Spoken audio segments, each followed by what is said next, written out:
de ADECU, vamos a presentar a Eduardo Boido, que es ingeniero químico, enólogo, hizo su doctorado en química, es docente de la Facultad de Química en el Departamento de Alimentos, y en la UTU, en la Escuela de Vitivinicultura, y además es director de la bodega Bauza. Así que escuchamos atentamente, muchas gracias por su tiempo. Que lo Bueno, disfruten. gracias. Buenas tardes. Y tengo un problemita, espera, para compartir la pantalla. ¿Te pongo la pantalla para compartir ya? Sí, ¿Sí? dale. Ah, Sí, Vamos así a ya arrancar, puedo. Karina. ya voy. A ver acá. Avísame nomás cuando pueda compartir. A ver ahí. Sí, ¿Quedó? perfecto. Ya va. ¿Quedó? Sí. Ya está en eso. Ahí se ve bien, ¿no? ¿Sí? ¿Se ve? ¿Lo ven? Bueno. Sí. Sí. Sí, Tiene se que ve. verse. Bueno, bárbaro. Bueno, esto era, me habían pedido que hablara un poquito de algún tema de vino y me pareció interesante. Más que nada pienso que va a haber muchas preguntas. Cuando quieran pregunten nomás, o bueno, al final hacemos unas preguntas. Pero el título es un poco cómo hacer vino. En realidad no vamos a ver tanto cómo hacer vino, sino vamos a ver un poquito cómo trabaja la industria y bueno, y un poco más la parte de química. La elaboración del vino es un proceso bastante lindo porque involucra muchos fenómenos, ¿no? Desde los fenómenos físicos por la extracción que tenemos que hacer durante la maceración, por supuesto que microbiológico, por la transformación esa que tenemos de azúcar en alcohol mediante la fermentación por medio de levadura, y también muchos procesos químicos que se están viendo transformaciones, equilibrios químicos que se dan, es un proceso, la elaboración incluye muchos procesos. Y bueno, eso era un poquito lo que quería contarles mientras les cuento un poco de la vitivinicultura en Uruguay. Primero que nada me gustaba introducirlo porque yo sé que se ha hablado bastante de esto, ahora se está hablando bastante de vino y capaz que ya lo han visto, pero está bueno ubicarse un poco cómo son nuestras zonas vitícolas y dónde se encuentra la viticultura. Uruguay, ustedes saben que bueno, es un país de inmigrantes, o sea, nuestra viticultura se deriva de nuestra inmigración española e italiana, y creo que en la parte de viticultura básicamente más italiana. Los españoles siempre fueron más para el lado comercial y los italianos fueron mucho para la parte de la granja, ¿no? Y con ello la viticultura. Y eso se ve actualmente, porque si uno mira, este mapita que está acá es un mapita que saqué de unas estadísticas de INAVI, que está lindo, que tiene cuántos viñedos hay inscritos en cada departamento, es el numerito negro que hay acá, y en verde las hectáreas. Y si miran, Montevideo y Canelones concentran la gran cantidad, ¿no? Siendo Montevideo un departamento muy pequeño y en el cual la viticultura se ubica en la periferia, porque por supuesto es la zona donde se cultiva. Pero estamos hablando de un número, de una concentración muy importante. Y si miran toda la parte sur, si tenemos San José y Colonia, si sumamos esos 4 departamentos, tenemos casi el 90% de la viticultura de Uruguay, o hasta un poco más. Actualmente, bueno, primero hay que acordar también que la zona litoral siempre, por su cercanía, cruce tan fácil a Argentina, fue siempre favorable, sobre todo los departamentos de Salto y Paysandú tienen mucha viticultura, son tradicionales de tener viticultura. Y actualmente se ha desarrollado mucho la zona este, sobre todo Maldonado. Más que Rocha. Rocha viene acá, figura 4 viñedos nada más, pero Maldonado hay 37, de los cuales hay viñedos muy conocidos. Muchas bodegas que están en el sur también han ido a explorar zonas en el este, ¿no? Y eso ha hecho que ha ido creciendo. Hace unos años eran muy pocos viñedos en Maldonado y ahora hay un número muy importante. La zona centro es bastante agrícola, ¿no? Tiene muy pocos viñedos inscritos, y lo mismo al norte, ¿no? Si bien hay viñedos que se conocen muchos, son muy... Eh, en las estadísticas grandes, para que tenga una idea, Uruguay tiene unas 6.000 hectáreas. Esos son datos de ahora, no 2020, los 2019, porque los 2020 todavía no se han publicado. Pero venimos bajando en hectáreas, no le puse ahí un histórico, pero viene bajando por un motivo bastante claro: el consumo de vino al mediodía, el consumo del vino por la gente que para comer algo se ha ido perdiendo por, bueno, las normas de control de alcohol que hay actualmente, y eso ha hecho que baje un poco el consumo. Igual Uruguay se ubica siempre en los países consumidores, ¿no? Acá lo dice, el consumo interno está en unos 60 millones de litros. Eso para un país como el nuestro, que somos unos 3 millones, da 20 bueno, unos 20 litros por persona. En realidad consumimos un poquito más de 60 millones, así que estamos un poquito arriba de los 20 litros, lo cual es un consumo muy importante en la estadística mundial. Por persona, ¿no? Por supuesto que 60 millones de litros, somos un país muy chiquito. Y la cosecha nuestra son unas 86 millones de kilos, eso fue en el 2019. El 2020 fue mejor, el 2020 anduvo cerca de los 100 millones, pero bueno, las diferencias son básicamente por clima. 2020 fue un año, ustedes habrán sentido, pues se ha comentado mucho lo bueno que fue el clima para la cosecha y para la viticultura, y bueno, eso da que el 2020 hubo un poco más de uva. Pero andamos siempre en eso. Más o menos por el rendimiento, 86 millones de kilos, son kilos de uva, hay que hacerlo vino, más o menos el rendimiento está en un 70, 70 y algo por ciento, 75. Por lo tanto, estos 86 millones producen más o menos los 60 millones de litros que nos tomamos. Estamos en un equilibrio. Pero igual hay un pequeño porcentaje de vino en importación, fundamentalmente de Argentina y Chile, que han ido a los supermercados lo ven. Y también tenemos la exportación, ¿no? Que en ese rubro se viene aumentando. Ya acá le puse, no tengo el 2019, no tenía el dato, hice una gráfica del 15 al 18, pero si fue el 19 siguió aumentando. Y estos son millones de litros, unos 5 millones de litros. Que hay que tener cuidado que a veces hay exportaciones a granel también, no solo envasado, entonces depende del año, puede fluctuar un poco. Pero igual hay una tendencia al aumento de la producción de vino de exportación, y una pequeña tendencia a una merma en el consumo interno, que bueno, se compensa con esa exportación. Esa sería más o menos la situación actual de Uruguay, ¿no? Con un equilibrio bastante bueno en cuanto a que no hay excedentes, más o menos nos tomamos el vino que hacemos, no hay un problema por ahí. Es notable también, ya que les cuento que en esta época de que toda la gente está quedando un poco más en la casa y bueno, y nos estamos cuidando más, ha aumentado el consumo.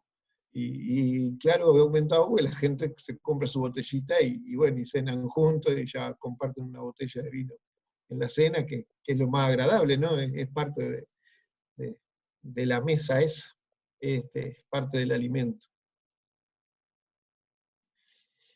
Rapidito le hice una historia porque estaba linda, pero muy general, pero bueno, está bueno para ubicarse un poco. Ustedes saben, la vitivinicultura es muy ancestral, ¿no? El origen, bueno, si uno lee un poco, lo remontan todos a la zona del Cáucaso, lo que sería actualmente Georgia, Turquía, Armenia, Irán, esa zona, en lo que es la geografía actual, ¿no?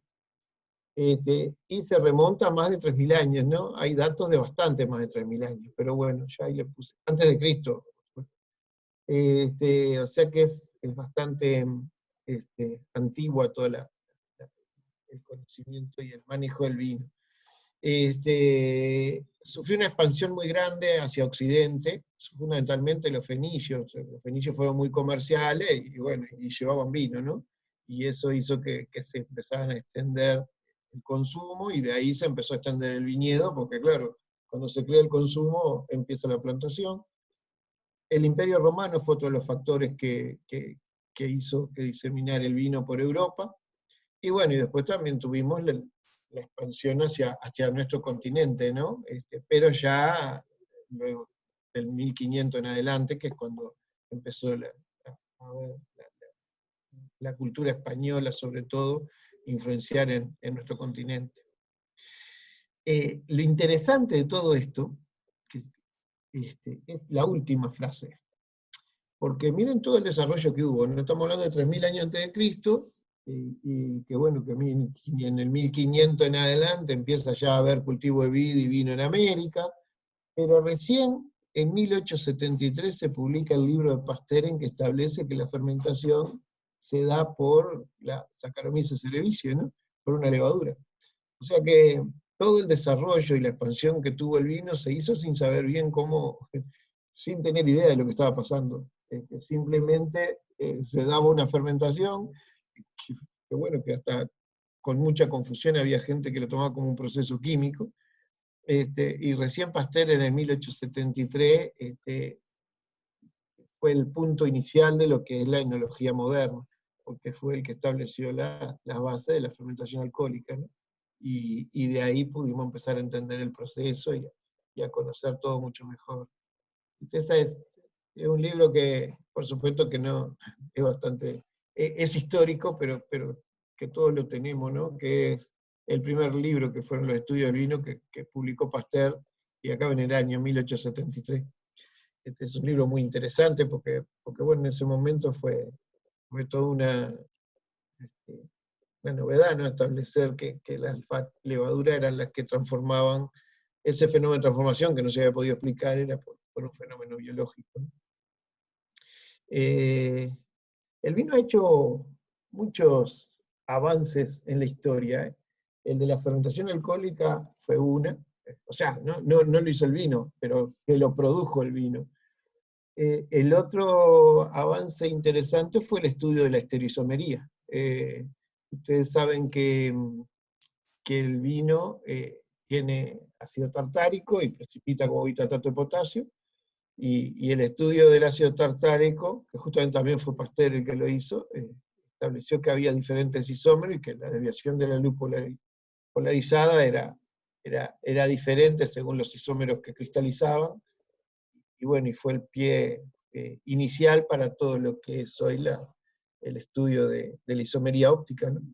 Y fue en definitiva, por estudiando un precipitado que se producía en el vino, que era el precipitado de bitartrato de potasio, que no dejaba de ser un problema, porque a pesar de no traer un problema sensorial, todavía hoy cuando una botella tiene algún precipitado de bitartrato de potasio, en general los consumidores lo saben, pero hay consumidores que no, y no les gusta porque ven que hay un precipitado, y es algo totalmente natural que bueno, se da en el proceso de crianza del vino.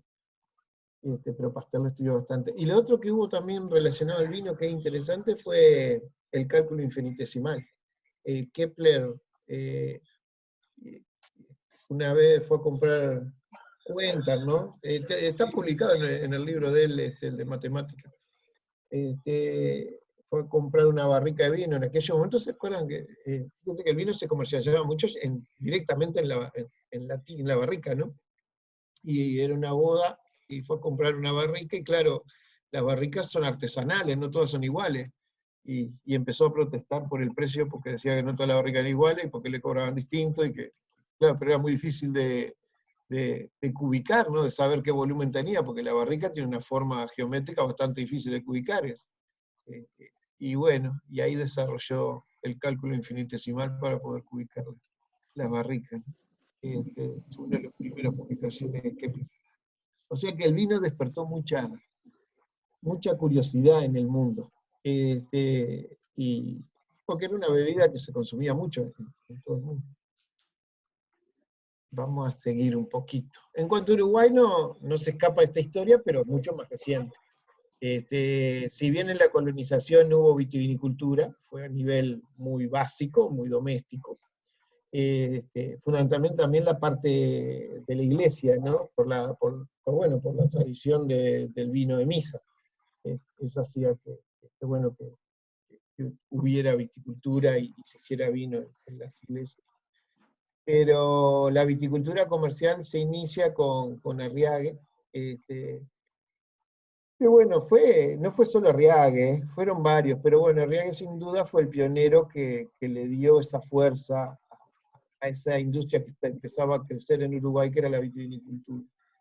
Fue por en 1870, acuérdense en que ahí coincide con la crisis en Europa, ¿no? Los saladeros empezaron a tener grandes problemas, era muy difícil todo lo que era la exportación que hasta ese momento se hacía de cueros, muchos saladeros tuvieron que cerrar, y bueno, la viticultura surgió como una nueva opción para los emprendedores, ¿no? Y bueno, y Arriague no fue el único, ya le digo, porque Arriague fue en el norte, en la parte de Salto, estuvo Viviel acá en el sur, y hubo varios más, pero bueno, Arriague fue uno de los importantes, y fue uno de los que impulsó a Altaná. La historia dice que la cruzó por un amigo, que yo le puse ahí, Juan Jauregui, que le llamaban Lorda. No se sabe esa historia si es tan cierta, de hecho hay datos de que ya había cultivos de Altaná en Uruguay antes de eso, pero sin duda fue uno de los que se esmeró mucho en la producción. De hecho fue una bodega que fue muy, muy reconocida en el mundo por su taná en su momento.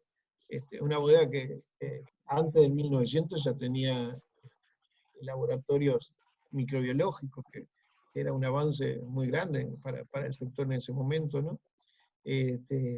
Y bueno, y el taná se expandió en Uruguay y actualmente se expandió en el mundo.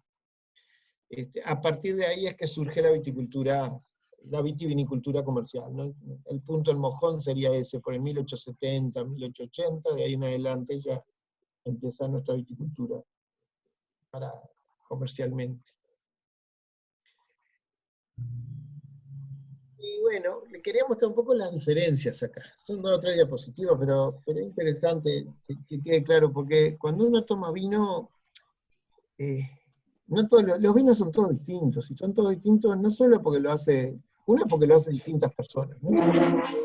Pero también porque está muy influenciado por el suelo, por el clima, por las variedades de cepas que tenemos plantadas, por el manejo de ese viñedo. Y bueno, uno de los grandes factores es el suelo. ¿Se acuerdan? Yo en una transparencia hace un ratito que le comentaba eso de que bueno, que la gente se estaba yendo un poco a incursionar con viñedos hacia el este, y lo está haciendo por un tema de clima y suelo, ¿no?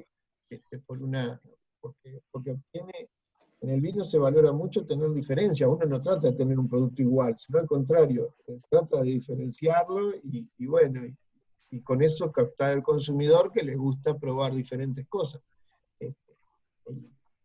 Hay un cierto consumidor, no son todos, que les gusta mucho, curioso, y les gusta probar vinos de diferentes regiones, diferentes productores, y bueno, y eso las bodegas lo explotan bastante. Los suelos pueden ser tan variados como quieran. Yo acá le puse, estos son fotos de distintos lugares, pero no de Uruguay, del mundo, para que vieran, la vid se desarrolla desde suelos totalmente pedregosos, este ya tenés del Papo, sur de Francia, son suelos de origen de la erosión, ¿no? de canto rodado, y suelos con 3, 4 metros de profundidad de canto rodado, y sin embargo la vid desarrolla raíces y se va hasta el fondo y logra vivir. Suelos arenosos, esta es Ribera del Duero, un suelo muy arenoso. La zona de Francia, el Grau, ¿no? Que tiene piedritas, el Grau. Acá están los retos de piedra, esta es la roca madre degradada, ¿no? Hasta suelos de alta fertilidad, estos suelos negros. Esta es la foto de una zona de Australia, cerca de Melbourne. Sí, y uno puede decir, y bueno, ¿cuál es el mejor de esto? Y la respuesta es que no hay un mejor, simplemente hay diferentes. Algunas variedades se dan mejor y se desarrollan muy bien en algún suelo, hay otras variedades en otra. Hay algunos estilos de vino que se pueden hacer muy bien en vides que crecen en un suelo, hay otros estilos en otro. Y el consumidor, bueno, ahí va teniendo toda una diversidad para elegir. Lo mismo la edad del viñedo, usted puede encontrar, Uruguay se caracteriza mucho por viñedos bastante jóvenes, se ha hecho mucha reconversión, porque no había muchos viñedos de muchos años y con manejos muy exigentes que hubo que renovarlo. Pero sin embargo, en una zona del mundo se ven viñedos por muchos años. Esto es increíblemente de Australia, no es Francia. Esto es un Syrah de 100 y pico de años. Vieron los troncos, me gusta esta foto para mostrar los troncos. Y eso da estabilidad a la planta. Ese tronco hace que la brotación tenga mucha reserva, porque es donde la planta acumula sus reservas, ¿no? Y por lo tanto es muy, muy homogéneo los años, la brotación es muy pareja. Es una característica muy buena. Y hasta la topografía. Tenemos desde viñedos de laderas muy pronunciadas, hasta la zona de Porto, lugares que son las laderas tan pronunciadas que tienen que recurrir a las terrazas, como estas fotos de acá, hasta llanos. Esa es Ribera del Duero, que él le había mostrado, pero bien, es una zona muy llana porque es lo que quedó de la erosión del río, ¿no? Del Duero, fue dejando su desgaste y bueno, y es una tierra fértil y muy cultivable. Y es donde se desarrolla la viticultura en Ribera del Duero, en España. Esta Porto es una zona de las más lindas, ¿no? Es el mismo río, el Douro, ¿no? Cuando cruza Portugal, es muy bonito. Eso también tiene una parte vitícola de desarrollo de la planta, pero también tiene una parte de la región y caracterizar al vino con cierta región, ¿no? Hay regiones que son muy lindas de visitar, y con buena gastronomía. Que siempre también en esto del vino hay que ver un poco, siempre se relaciona mucho con la gastronomía de la región. Nosotros tenemos mucho taná, justamente una de las causas por nuestra gastronomía, ¿no? La carne, comemos mucha carne y el taná va muy bien con esa gastronomía. Esto era rápido, pero para que vean el sistema de conducción. El sistema de conducción de la vid que más usamos en Uruguay es la espaldera. La espaldera es como la ven acá, ¿no? Es la fila de plantas con una estructura de un follaje vertical, como una cortina, ¿no? Estas dos fotos acá son de Uruguay. Nosotros nos esmeramos mucho en la espaldera muy prolija, porque tenemos que aprovechar al máximo el sol. Las hojas están todas bien ordenaditas, para que es como que tuvieran una planta fotovoltaica, vieron que ponen todos los panelcitos mirando al sol. Bueno, nosotros tratamos de hacer eso con las hojas. Están todas mirando al sol para que la fotosíntesis sea al máximo. Esta que está acá, la pongo siempre para comparar, esta es una foto muy linda de Chile, pero miren la espaldera, ¿no? Es mucho más desordenada. Y porque Chile tiene muchas horas de sol, le sobra el sol. Entonces, claro, no es que esté mal manejada, es que ellos no tienen que tener la preocupación nuestra por aprovechar al máximo el sol. Y eso uno lo va viendo en las distintas regiones. Nosotros somos muy esmerados en el orden de la espaldera, tanto para el sol que recibe la hoja como después el fruto, ¿no? Tenemos que manejar mucho ese manejo. Y así es que usamos muchos sistemas que no se usan mucho en el mundo, como la lira. La lira es una espaldera abierta, en forma de V, ¿vieron? Y justamente para aprovechar el sol en todo este sector. Acá hay un señor de Australia que vino y estaba encantado con las liras y se sacaba fotos hacia adentro, para que se viera cómo el sol penetraba dentro de la lira. Y después hay otros sistemas muy tradicionales, el parral, que capaz que alguno tiene en la casa, un parralcito, ¿no? Ese es un tema muy, muy tradicional, sobre todo europeo. Y en las zonas de baja fertilidad, la poda en arbolito, o sea, sin conducción, la parra autoconducida por su tronco, ¿no? Eso es en España, que se usa mucho, sobre todo en la parte de La Mancha, Rioja, hay mucha poda de vaso. En Uruguay lo más usado es la espaldera y la lira. A pesar de que la espaldera está volviendo a resurgir mucho por algunos problemas de mecanización de la lira, es difícil de hacer tareas mecanizadas, entonces se ha ido desplazando. En cuanto a la uva, es la materia prima. Y es la materia prima y por lo tanto es lo principal, no es lo que tenemos que cuidar más, porque si no tenemos una buena materia prima, es imposible tener un buen vino. ustedes habrán visto muchas, de pronto cuando van al supermercado ven Merlot, vieron que yo acá les puse muchas variedades, Merlot, Cabernet Sauvignon, Cabernet Franc, Chardonnay, Sauvignon Blanco, por poner algunas. En realidad todas son vitis viníferas. El origen es de una especie de la vitis, en Europa la vitis vinífera, y todas estas son vitis viníferas. Son distintas variedades, hay diferencia entre ellos, pero son todas del mismo género, todas vitis. Algunas variedades se han caracterizado con cada país, y bueno, sí tenemos, por ejemplo, el Taná en Uruguay, el Malbec en Argentina, el Carmenère en Chile, hay distintos ejemplos, el Syrah en Australia. Eso es un poco estratégico. Comercialmente en el mundo el vino se mueve por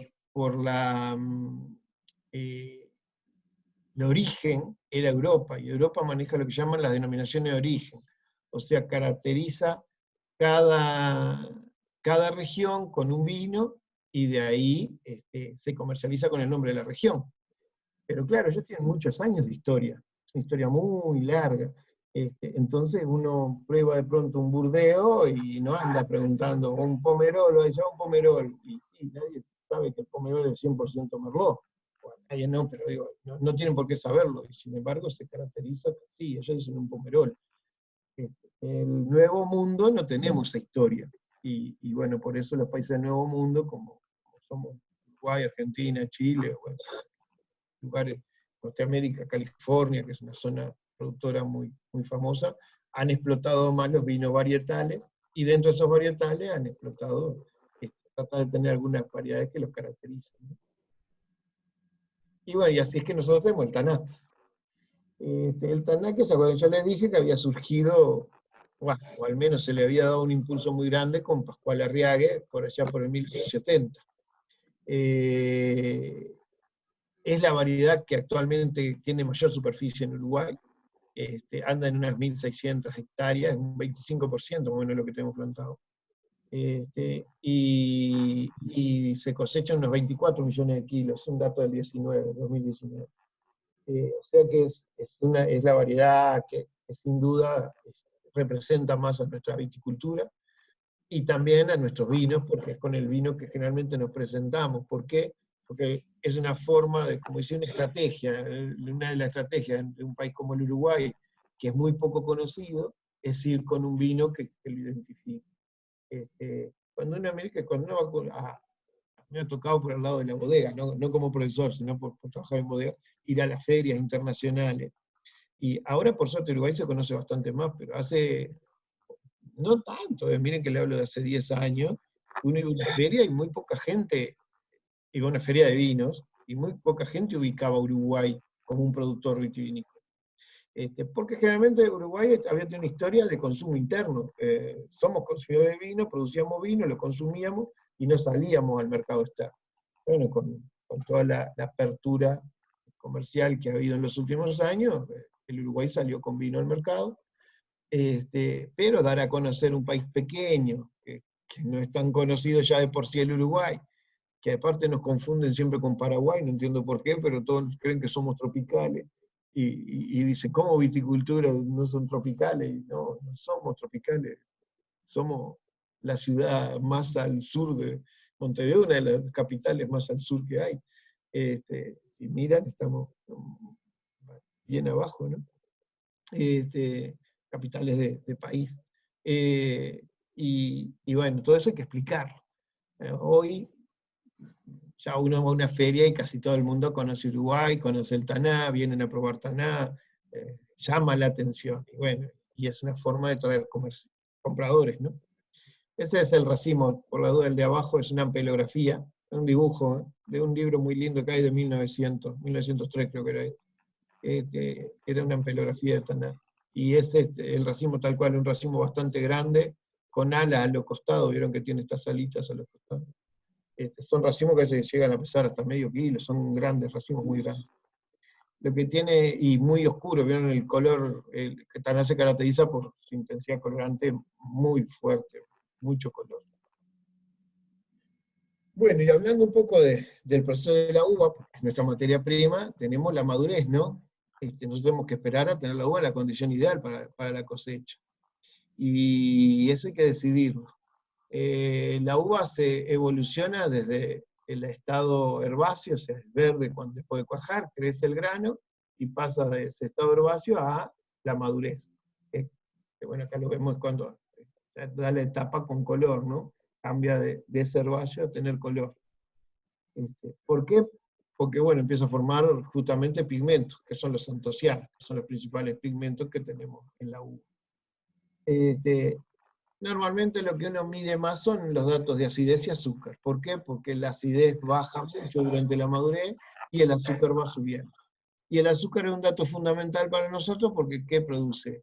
Durante la fermentación alcohólica el azúcar se va transformando en alcohol. Y entonces necesitamos tener ciertos niveles de azúcar para producir vino. Hay otros datos sensoriales, como el amargor, que va disminuyendo, uno se va probando la uva, cada vez se pone más rica, menos amarga, y eso por supuesto se produce en el vino. Y también va aumentando los compuestos aromáticos. Bueno, estos son dos parámetros que uno puede ir midiendo. En cuanto a las medidas, ¿sí? Se pegan en resumen nomás, pero ustedes saben bien, en cuanto al control de azúcares, por supuesto que se puede hacer por técnicas cuantitativas, como Serfeling. Los azúcares de la uva son glucosa y fructosa, o sea, cualquiera de los dos son reductores y los podemos medir directamente, pero son técnicas que hacer un Felling vieron que da un poquito de trabajo, y técnicas que son mucho más rápidas y más prácticas, sobre todo si uno está en el viñedo o en la bodega. Una es la densimetría, simplemente por la densidad del fluido, se extrae el mosto de la uva, se estruja, y cuanto mayor contenido de azúcar tengamos, la densidad va a ir aumentando, ¿no? Y de esa forma podemos tener una cuantificación. Y la otra es la refractometría. Los refractómetros que se usan mucho en la fruta, el índice de refracción varía según la concentración de los azúcares. Hay que tener un poco de cuidado con los ácidos que interfieren, pero bueno, como el contenido de ácido en la uva es bastante constante, uno puede manejar el índice de refracción, y de hecho hay muchos refractómetros que ya vienen calibraditos para dar el potencial alcohólico de ese vino. O directamente medir Brix si uno los pasa, ¿no? En la concentración de azúcar y después pasa al alcohol. Y bueno, la acidez simplemente, acidez y pH son medidas químicas como hacemos siempre. Es decir, una valoración con soda y bueno, la medida de pH. Hay que tener cuidado con el indicador. Le digo a ustedes porque les gusta la química. Los indicadores que más se usan son la fenolftaleína o el azul de bromotimol. Y los pH que vienen son distintos. La fenolftaleína está pH 9 más o menos, ¿no? Y el azul de bromotimol en pH neutro 7. La técnica oficial actualmente es con azul de bromotimol. Si uno valora con fenolftaleína, está valorando algunos ácidos fenólicos que no entran en la definición de acidez que le damos nosotros.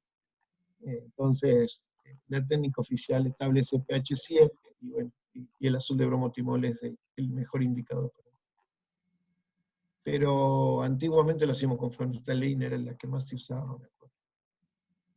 Hay otros controles durante la madurez, y casi todo con medidas espectrofotométricas, ¿no? Como contenido de antociano, polifenoles totales, sobre todo en los tintos. El nitrógeno asimilable, que es muy importante por ser nutriente para las levaduras. Y bueno, todas esas cosas las controlamos mucho durante la madurez. La vinificación en sí no deja ser otra cosa, porque uno se imagina la vinificación como algo para producir el super vino, y sí, es cierto, todos tratamos de ser el mejor vino posible, pero la vinificación en sí, su origen es por un método biológico de conservación, en definitiva. El mosto no se conserva fácilmente porque tiene un contenido de azúcares muy alto, tiene un alto contenido de nitrógeno, nutrientes que hace que los microorganismos lo deterioren. En cambio el vino no tiene más azúcar que se consumen durante la fermentación, disminuye mucho los nutrientes ya que se consume el nitrógeno y vitaminas por la levadura, se produce alcohol, que es un conservante, y además se producen compuestos bastante estables como ácido succínico, glicerol, o varios otros polialcoholes, que son todos muy, muy estables. Por lo tanto, nació justamente como un método de conservación, ¿no? En la época antigua. Y sigue siendo, es decía Pasteur que es la más sana e higiénica de las bebidas, y tiene razón, tiene un pH muy bajo, pH 3.5, 3.6, es muy difícil, no hay patógenos que puedan desarrollarse en el vino. En la antigüedad los romanos se caracterizaban por ponerle siempre a la ánfora de agua, ponerle un poco de vino, porque era la forma de asegurarse de la inocuidad, ¿no? De poder tomar esa agua.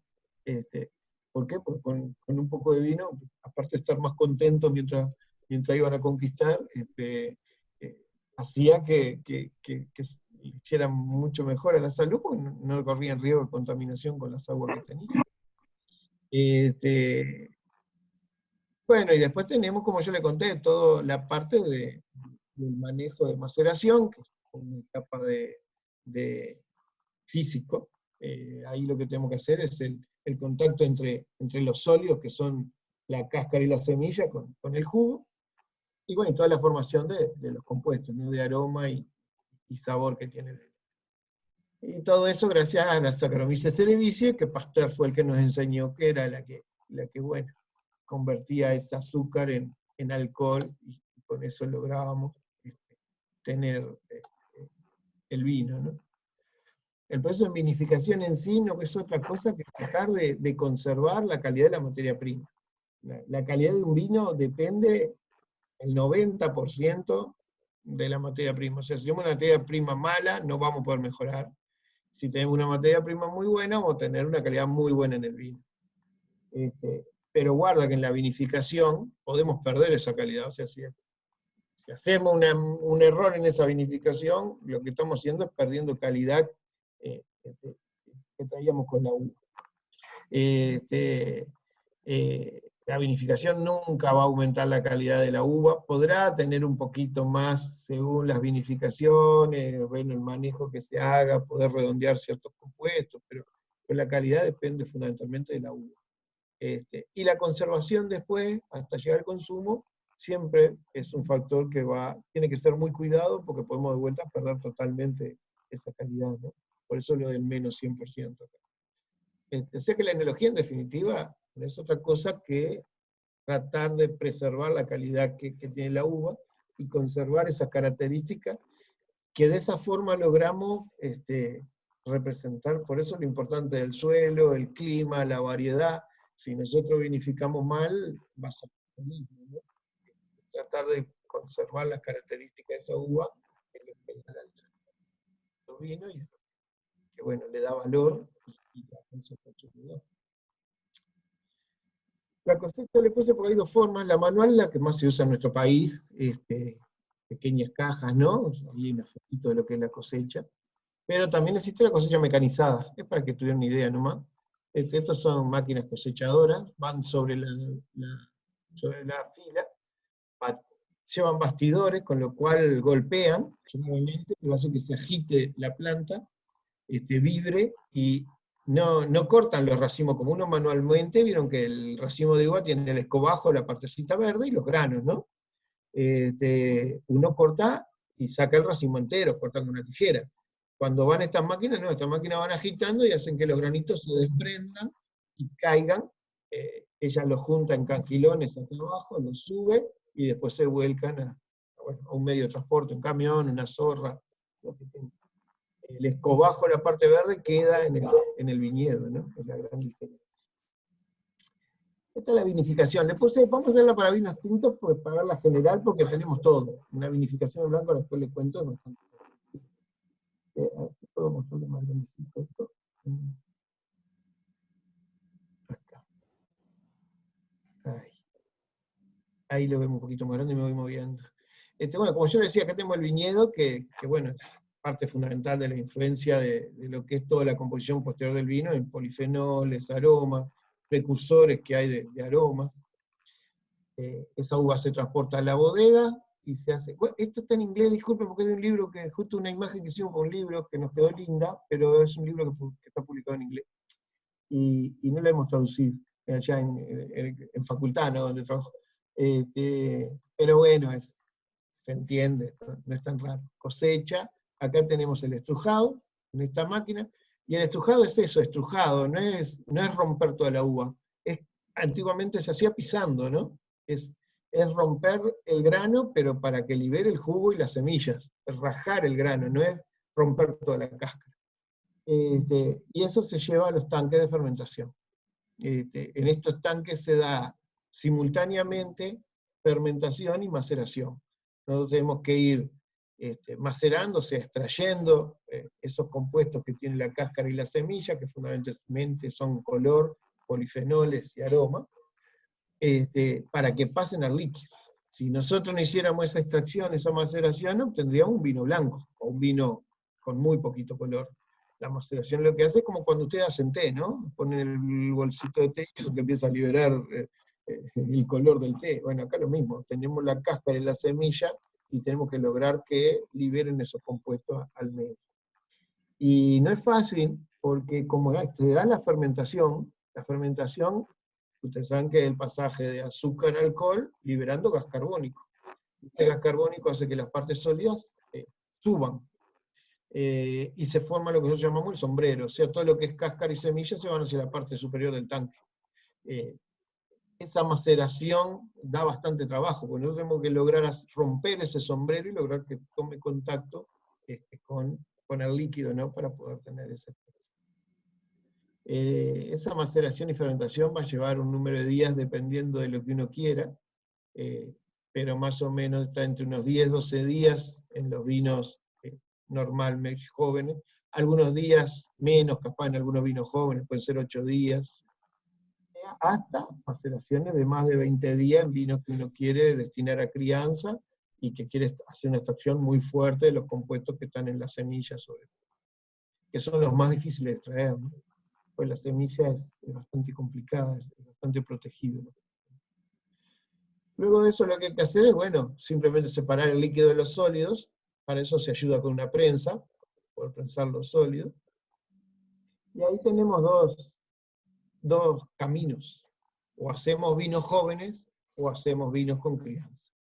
El vino tinto nació para hacerse con crianza, pero es cierto que comercialmente hay un público que le gustan mucho los vinos jóvenes, y además es mucho más económico, no hay que hacer la crianza, se vende mucho más rápido. Entonces todas las bodegas manejan dos líneas, ¿no? Una de vinos más jóvenes, los cuales rápidamente se someten a una clarificación, estabilización, sobre todo cuando decimos estabilización es por frío, ¿no? Y filtros, y de ahí ya embotellado. Mientras que los vinos con crianza van a barrica. El roble es el material ideal para la crianza. Hay un intercambio ahí, no vamos a hablar hoy porque es largo, pero hay todo un intercambio entre el oxígeno que entra, la formación de algunos compuestos que hacen que deriven una polimerización de los polifenoles y que se obtenga una suavidad en ese vino. Además de ceder algunos compuestos propios del roble, como son algunos taninos que son diferentes a los del vino, y algunos aromas, ¿no? Propios de la madera. Y bueno, y así llegamos al embotellado y a la expedición, ¿no? Del vino. Cuando uno envasa el vino no es que esté terminado, es que simplemente está terminada la etapa, o bueno, era un vino joven y se envasó en el año, o se maduró, se crió en roble durante capaz que puede ser 8, 10, 12, 16 meses, hasta 24 capaz. Pero bueno, es simplemente el momento que uno le da el final a la etapa del vino en la bodega. En la botella el vino sigue evolucionando, y de hecho muchas veces uno no vende el vino inmediatamente, sino que, como dice acá, lo pone en estiva, ¿no? Lo cual hace que siga evolucionando el vino, y lo saca a la venta un tiempo después, será un año, 2. Los vinos jóvenes en general, no, los vinos jóvenes generalmente se envasan y se venden rápidamente, pero los vinos con crianza a veces requieren un tiempo después de crianza también en la barrica, ¿no? Por supuesto que esto tiene variaciones. Si uno quiere hacer un vino blanco, entonces ¿qué va a eliminar? Va a eliminar todo lo que es la etapa de maceración, ¿no? Esta etapa de acá no se realiza, y lo que se hace directamente, se prensa la uva de del estrujado se prensa directo y se obtiene un mosto sin color. Ese mosto se fermenta y bueno, se obtiene el vino blanco. Y de ahí tenemos los intermedios, como el rosado. El rosado lo que hacemos no es otra cosa que el estrujar y la maceración muy cortita. Hablamos de horas, menos de un día. 12 horas, máximo 24 horas, simplemente para que extraiga un poquito de color de esa cáscara. Y bueno, y ahí se obtienen los rosados, que después van a seguir tanto el blanco como el rosado, bueno, si una línea por acá, ¿no? Como que fuera un vino joven. Durante la fermentación tenemos que hacer controles. La fermentación, ustedes saben que directamente es el pasaje de la glucosa a etanol, como está acá. La glucosa pasa a ácido pirúvico acá, por la glucólisis, ¿no? Y después entra en la fase de fermentación alcohólica, que de acetaldehído pasa a etanol. Hay un equilibrio redox ahí, porque la glicólisis consume NAD, produciendo NADH, pero la fermentación alcohólica consume el NADH y vuelve a producir el NAD, o sea que cierra el ciclo. Y lo bueno es que está produciendo ATP, por eso la levadura está contenta, ¿no? La levadura obtiene energía por la glucólisis, y en la etapa de la fermentación, está acá abajo, equilibra la fase redox. Y con eso sale todo redondito. Y nosotros nos quedamos súper contentos porque tenemos el etanol, que es lo que queremos, y el consumo de azúcar. Y la fermentación justamente se basa en medir eso. Normalmente la medida más básica que tenemos, y la que todos hacemos por lo menos 2 veces por día, es ver cómo se va desarrollando la concentración de azúcar. Uno va midiendo el azúcar y con eso va viendo cómo evoluciona la fermentación. Por supuesto que después hay que hacer controles microbiológicos, porque bueno, siempre pueden aparecer problemas, porque una fermentación se puede enlentecer, o también para prevenir de que no pase. Y para eso lo más fácil son los recuentos, ¿no? Las cámaras de recuento, que bueno, no sé si están habituados a usarla, pero son muy, muy comunes. Y también las tinciones para ver, bueno, por ejemplo, azul de metileno, para ver la viabilidad de esas levaduras, o en caso de un problema de ataque, las bacterias siempre están ahí produciendo algún problema, bueno, podemos hacer tinciones para ver qué tipo de bacteria es. Ese tipo de técnicas se usa mucho. Durante la crianza de los vinos también hay que ir controlando toda esta parte microbiológica, y sobre todo desarrollo de algunas levaduras contaminantes, así que siempre el vino se va llevando a estufa de cultivo, como puse acá, con medios de cultivo selectivo, para que uno pueda ver que no haya levaduras contaminantes, o prevenir al menos, si las ve, enseguida actuar, ¿no? Y también, bueno, el control analítico. Actualmente el control analítico, esto no es que se haga siempre así, pero han aparecido equipos que son buenísimos, que es sobre todo el infrarrojo, ¿no? Los equipos de infrarrojo, que supongo que lo habrán sentido hablar, se están usando mucho en la industria, capaz que no tanto en el laboratorio de investigación, pero son espectaculares porque bueno, lo que nos logran hacer es correlacionar parámetros químicos con un parámetro físico, como es la medida del espectro en infrarrojo. Y son métodos muy rápidos. Uno, con un equipo de estos, con un pequeño volumen de vino, que se pone en el equipo, en 2 minutos tiene un montón de parámetros: alcohol, azúcar, ácido málico, acidez volátil, puede medir 10, 12 parámetros en 2 minutos. Tiene sus cuidados, hay que mantener las calibraciones, pero son métodos muy rápidos y se están usando mucho. Y para terminar, porque me fui un poco largo capaz, quería rápidamente decirle, la composición del vino fundamental no es la que determina la calidad del vino. Si nosotros miramos el vino, luego de todo ese proceso que le estuve contando, no deja de ser una mezcla, una solución hidroalcohólica, y por lo tanto lo que tenemos más es agua. En una torta de composición sería más del 80% de agua, un 12%, 13%, según la concentración de alcohol que tenga el vino, va a ser alcohol, ¿no? Y hay solo un pequeño porcentaje, que debe estar en un 2% más o menos, son el resto de los compuestos. Y de eso del resto de los compuestos tenemos algunos como restos de azúcares, porque la fermentación, por supuesto, deja un azúcar residual, que está a veces en 2 gramos y medio, 1 gramo y medio, por ahí. ácidos volátiles, glicerinas, ¿se acuerdan del glicerol que se produce durante la fermentación alcohólica?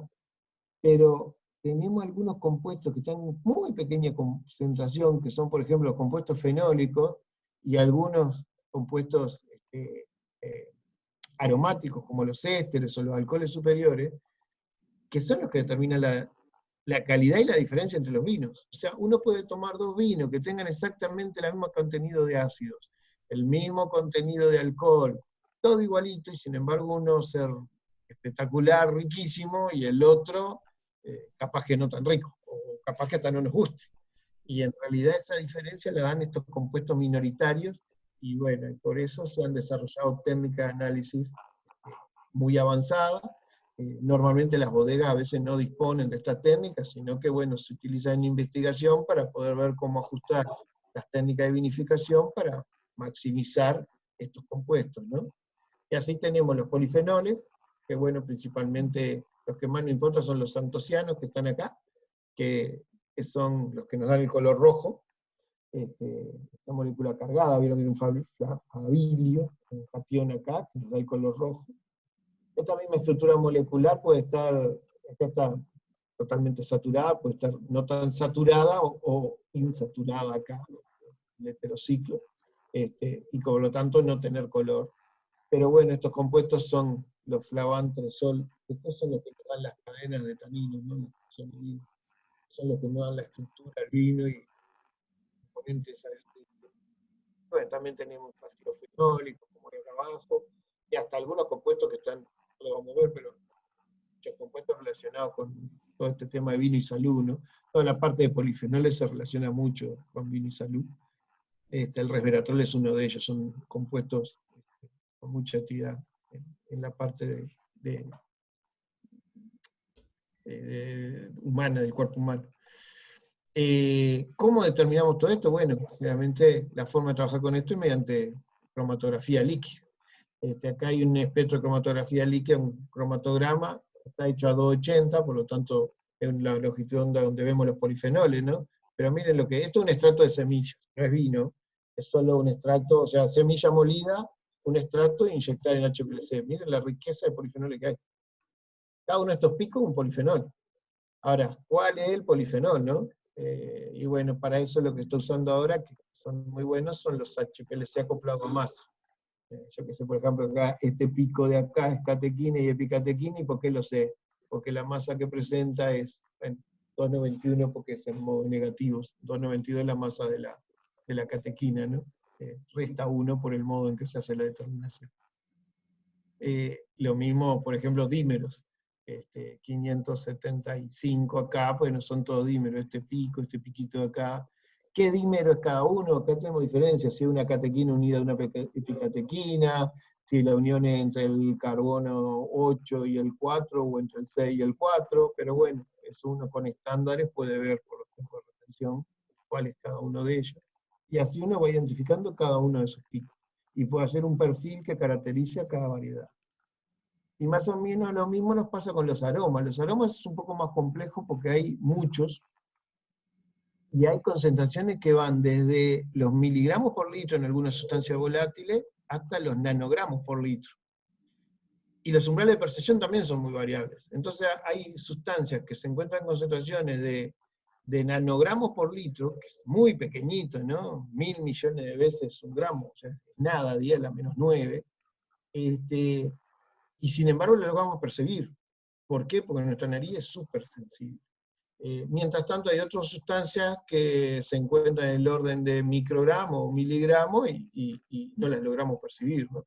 Entonces hay que ver cuáles son las importantes, cuáles no. El origen es distinto. En el vino uno se analiza los aromas, se originan por distintas fuentes, ya sea por la variedad, por los fenómenos prefermentativos, por la fermentación alcohólica y hasta en la crianza, ¿no? Pero la forma de determinarlo todo eso es en una extracción, y ya sea de la uva o del vino, como puse acá, e inyectarlo en un cromatógrafo de gases. Y bueno, y poder estudiar ese cromatograma. El problema que tenemos de vuelta es que se obtiene una cosa así. Son un montón de picos que hay que entender qué es cada uno de ellos. Y todavía encima, cada uno de estos picos nos va a representar a un compuesto volátil. Pero después tenemos que saber si ese compuesto volátil realmente influye en el aroma del vino o no llega a tener su umbral de percepción. ¿Cómo identificamos esos compuestos? Bueno, también con la espectrometría de masa nos ha ayudado en todo, ¿no? Acá, por ejemplo, miren, le pongo un ejemplo, pero ese pico ahí, uno lo puede, si está el cromatógrafo de gases, lo acopla a un espectrómetro de masa, puede ver el espectro de masa de él, y bueno, acá es característico del beta-feniletil. Sobre todo porque tiene 91, acá en el 122, estos dos picos son bien característicos del beta-feniletil. O yo que sé, acá la gamma-butirolactona, bueno, por supuesto tiene otros picos que la caracterizan. Y no solo ahí tenemos el problema también es saber si son o no activos sensorialmente. Y para eso, una de las cosas que estamos usando mucho es acoplar el cromatógrafo de gases, como ven acá, acoplado a un GCO. GCO es simplemente una salida de la columna, bifurcarla, y una parte de la columna sale para que nosotros podamos oler lo que está saliendo. O sea, ustedes inyectan un extracto del vino, se va a ir separando en el cromatograma y cada uno de los compuestos van a ir saliendo por separado. Y yo, poniéndome ahí, puedo leer cada uno de estos compuestos que está saliendo. El cromatograma va a irlos separando, acá hay un señor que los vuela, y bueno, hay formas para calcular, generalmente nosotros lo hacemos más de una persona, para tener repeticiones, ¿no? Y además le damos cierta intensidad y por eso frecuencias. Si todos, si por ejemplo 3 personas huelen, los 3 los detectan a ese pico cuando sale, y lo ponen con una intensidad alta, bueno, que es un compuesto muy importante. Si solo alguno lo identifica, bueno, ya no es tan importante, y si nadie identifica, es que no, por más que salga un compuesto volátil, no es importante desde el punto de vista sensorial. Y pasa mucho, vieron acá, esto es un vino, en un cromatograma, este es el FID, o sea, un cromatograma salido del cromatógrafo, y esta es la frecuencia modificada esta, que dieron las barritas estas, los cálculos, ¿no? Que se hizo a partir de la gente que estuvo oliendo. Y ven cómo hay, yo que sé acá, fíjense en este pico grande de acá, no impacta tanto en lo sensorial, y sin embargo, mira acá sensorialmente esto que parece ser muy importante, casi no salen compuestos, o sea, evidentemente este compuesto sensorialmente es muy alto, ¿no? Y ahí uno se pone a estudiar dónde están los puntos importantes. No tiene por qué estudiar todo el cromatograma, veamos lo que nos interesa. Y eso, bueno, este es un ejemplo para terminarlo más sobre TANA. Acá tiene un TANA de 1 año y un TANA de 5 años hecho en GCO. Y a mí me gusta mostrarlo porque ahí están los descriptores, pero fundamentalmente miren cómo el TANA de 1 año tiene una concentración aromática muy acá, al inicio del cromatograma. Estos son los índices de retención, ¿no? Este es el inicio del cromatograma, porque son muchos ésteres, muchos compuestos que van muy para el lado de fruta, muchos compuestos que se forman en la fermentación, mientras que luego a los 5 años ya empiezan a aparecer muchos compuestos que se derivan de esa crianza, de la transformación de compuestos que venían de la uva, y bueno, empiezan a aparecer otro tipo de aromas, ¿no? Pero eso es lo que hacemos mucho con el grupo que trabajo en facultad. Bueno, y eso era más o menos lo que le quería contar. Sé que fue un poco rápido y que debe haber dudas, pero bueno, si alguno tiene preguntas. Eduardo, tenés una cantidad de preguntas en el chat. Voy a mirarlas. Espera, vamos a salir No de sé si acá. querés contestar algunas. Sí, claro, si tienen tiempo, no tengo Y problema. hay unas cositas que te comentaron también. Acá, vamos, sí, acá tengo una de mi abuelo, era... ¿Podés abrir el chat ahí? Sí, lo veo, lo estoy Ah, viendo. Porque la temperatura... Sí, lo que dice el abuelo tiene bastante razón acá, ¿eh? A la caída del sol. Nosotros estamos haciendo la cosecha, la verdad que yo trabajo, estamos cosechando de noche, para que justamente la temperatura sea más fría. De esa forma todo lo que es el desarrollo microbiano se enlentece, ¿no? Y uno recibe la uva en mucho mejores condiciones. Y capaz que el abuelo no decía eso, pero también se reducen mucho todo lo que son los fenómenos enzimáticos. Acuérdense que tenemos muchos polifenoles que son fáciles de oxidar, y si nosotros logramos reducir la temperatura de la uva, todos esos fenómenos se reducen y bueno. Nosotros cosechamos ahora, si no hay algún problema, estamos cosechando de las 3 de la mañana, más o menos a las 7. Y la uva entra súper fría, ¿no? Es lo ideal. A las 7 de la mañana está toda la uva en la bodega, y ahí se procesa, y bueno, se llena el tanque. Pero da muchos resultados. Lo de crianza de solera, está preguntando acá. También el señor. Sabés que con solera hay cierto error. Yo no quise extenderme acá, había preparado también un poquito de vinos especiales, pero en Uruguay la solera se toma por algo que en Europa no es igual, sobre todo en España. La solera en Uruguay es el hacer el vino al sol y mantener al sol, en el cual se dan procesos de oxidación. Son vinos que quedan con acetaldehído bastante alto. Es un tipo de vinificación especial. No hay que confundirlos con la solera, sobre todo de Jerez, que es una crianza en barricas, y que justamente a la solera le llaman a la línea de barricas que está sobre el suelo, por eso solera, y es de donde se saca el vino para el envasado. Es un sistema de crianza bastante complejo, y bueno, no se lo voy a contar ahora, pero recibe el término de solera también. En Uruguay es más por el lado de la vinificación al sol. Sí, preguntan acá las técnicas moleculares, sí, ahora sí, por supuesto. Se está usando técnicas moleculares para, bueno, a nivel de investigación, por supuesto. Nosotros aislamos siempre, todos los años, muchas levaduras en la facultad, y bueno, y se hace una selección por fermentaciones a pequeña escala, pero para ver los comportamientos, sobre todo aromáticos, y todas esas cepas se identifican por métodos moleculares, pero hoy ya con los PCR, sobre todo los real time, ¿no? Ya han bajado los precios, esos equipos, hay muchos kits para identificar. Por ejemplo, vieron en la crianza que yo les mostré que uno muestraba las barricas y iba oliendo. Eso ya hoy se puede hacer también con técnicas moleculares y buscar las levaduras contaminantes directamente, ¿no? Hay.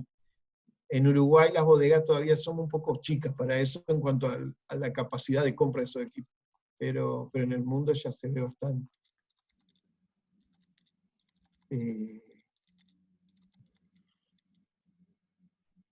Acá está hablando de la... Sí, está hablando justamente la solera, me pregunta acá la última contra el piso, y el venenciado es justamente la técnica de vinificación de Jerez. El venenciador, el que saca la muestra, lo hace con una cosita que es como un tarrito, unido a una fibra larga, y pincha la barrica, saca la muestra y sirve la copa, y eso es la venencia que le llaman ellos, ¿no? Porque lo hace con mucha habilidad, no es el tarrito servir la copa directo, sino que lo hace de lejos. Es lindo.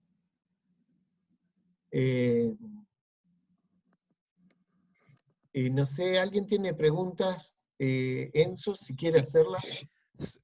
Buenas noches, muchas gracias Eduardo por la presentación. No, Realmente un lujo tenerte en esta disponibilidad actual. Un poco pesado, no sé. Sí, somos salteños y yo vivo a unas cuadras de la vieja bodega Arriague, que está media abandonada.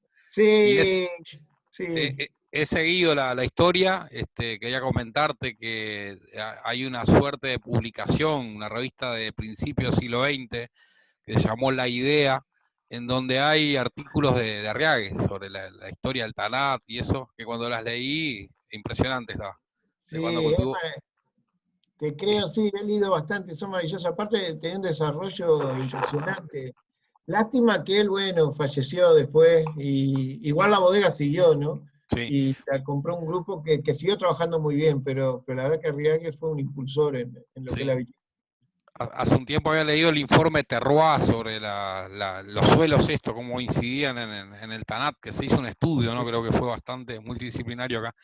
No, un par de cosas. Primero que lo de Pasteur, que sigue asombrando a uno los aportes que ha hecho.